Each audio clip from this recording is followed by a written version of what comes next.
जैसे मार्कंडे नाम के एक ऋषि थे, तो उनके पिताजी बहुत बड़े ज्योतिषाचार्य ब्रह्म ऋषि थे। तो जे ही वो पैदा हुए तो कुंडली बनाई, तो उसमें लिखा था 5 वर्ष की आयु। बड़े चिंतित हुए, क्योंकि बड़ी तपस्या के बाद ऐसा पुत्र हुआ और 5 वर्ष जिएगा। प्रारब्ध 5 वर्ष का था।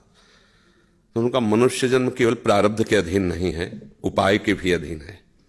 कर्म का मतलब उपाय भी करें हम उसका।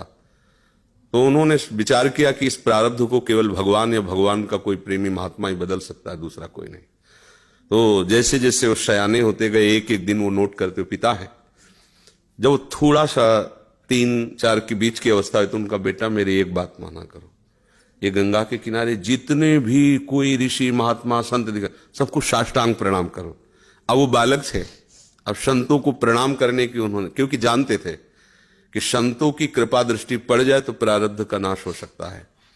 अब गुप्त रूप से सनक सनंदन सनातन सनत कुमार भी विचरण ही करते रहते, तो मार्कंडी जी सबको प्रणाम करते थे। तो सब करुणा भरी, भगवान तुम पर दया करें। बच्चा जैसे कोई प्रणाम, आप सब प्रणाम करो तो उतना हृदय नहीं, लेकिन अगर छोटा बच्चा तो एकदम उसकी तरफ दृष्टि जाएगी, राधा राधा राधा राधा। एक छोटा बच्चा है, प्रणाम कर रहा है 3-3.5 वर्ष का, तो वो सब संत, और वो चुपचाप बैठ करके देखा करते थे उनके पिता कि किसी ऐसे महापुरुष का आगमन हो जो सृष्टि पर शासन करने की सामर्थ्य रखता हो, तभी प्रारब्ध बदल सकता है।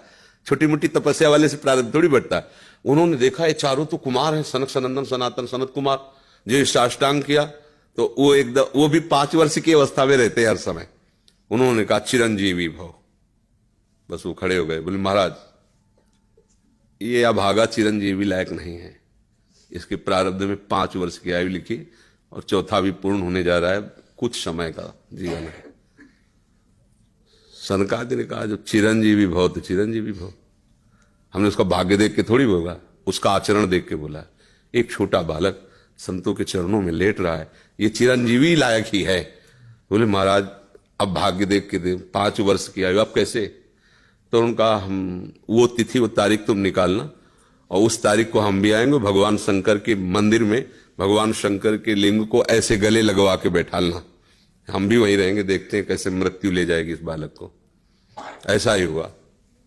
अब संतों के बताए हुए मार्ग पर चलने वाले का मंगल ही होता है। तो वैसे चारों कुमार वहां विराजमान गुप्त रूप से, धर्मराज पधारी यमराज के रूप में नहीं, धर्मराज के रूप में, क्योंकि पर वो ये दृश्य देखकर घबरा गए। और मृत्यु के भी, काल के भी महाकाल भगवान शंकर हैं। उनका स्मरण किया कि भगवान आपके ही विधान का हम पालन करते हैं, जो आप आज्ञा करते हैं। 5 वर्ष की आयु है, वो आयु आज खत्म होने जा रही है, समय पूरा हो गया, पर मेरी ताकत नहीं कि आपसे छीन कर मैं ले जाऊं आपको गले लगाए हुए से। तो प्रभु आप प्रकट होइए और बताइए कि हम आपके कानून का आप कैसे पालन करें।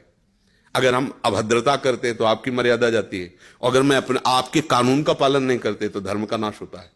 तो भगवान शंकर प्रकट हुए और उन्होंने कहा कि तुम्हें कोई परेशानी की बात नहीं, 5 वर्ष की आयु ना, मेरी आयु के 5 वर्ष इसको जोड़ लीजिए। भगवान ने कहा मेरे हिसाब से।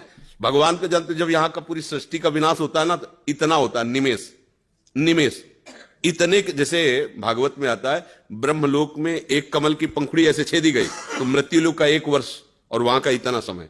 तो भगवान का निमेष और ब्रह्मा की पूरी की आयु व्यतीत हो गई। आज भी अविनाशी हैं मार्कंडे ऋषि, आज भी विराजमान है। क्या हुआ? क्रियमाण ने जोर कर दिया, प्रारब्ध का नाश हो गया। जो प्रारब्ध 5 वर्ष का था वो अविनाशी हो गया, वो अमोघ हो गया। तो हम केवल पशुवत प्रारब्ध भोगने नहीं आए हैं, हम नए प्रारब्ध की रचना भी करने आए हैं। अब वो जो आध्यात्मिक शक्ति से युक्त नहीं है, केवल वो लौकिक बल से चाहेगा तो प्रारब्ध मिटिया मेट कर देगा, और आध्यात्मिक शक्ति प्रारब्ध को मिटिया मेट कर देगा। ये रहस्य है। जो भगवान का आश्रय लेकर भाव्यु मेट सके त्रिपुरारी, भगवान का आश्रय ले लो तो जो कुअंक भाल के हैं वो मिट जाएंगे।